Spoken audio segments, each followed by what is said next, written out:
sa bahay tambakan. 15 mag-anak ang do'y nagsiksikan, nagtitiis sa munting barong-barong na sira-sira. Habang doon sa isang mansyon, halos walang nakatira. Sa init ng tabla't karton, sila do'y nakakulong sa lilim ng yerong kalawang at mga sirang gulong. Pinagtagpi-tagping basurang pinatungan ng bato. Hindi ko maintindihan bakit ang tawag sa ganito ay bahay.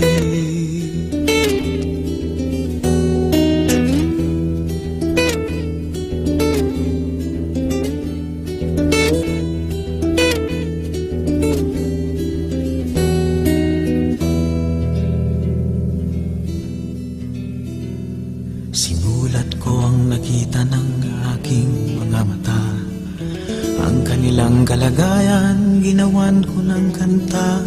Iginuhit at isinalarawan ang naramdaman, at sinangguni ko sa mga taong marami ang alam.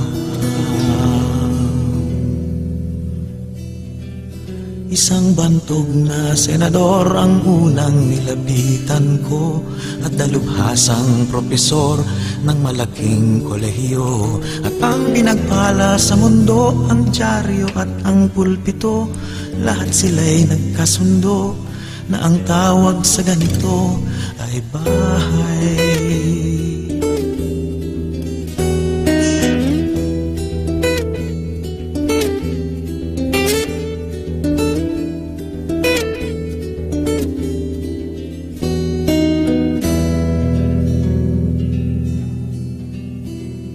Maghapot magdamag silang kakayod kakahig, pagdakay tutukang nakaupo lang sa sahig.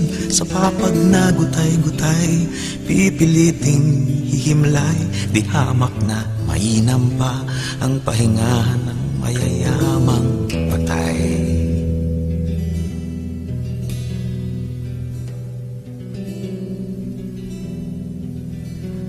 Baka naman isang araw kayo doon ay maligaw, mahipon nyo at marinig, at maamoy at matanaw. Hindi ako nangungutya, kayo na rin ang magpasya. Sa palagay ninyo kaya ito sa mata ng may likha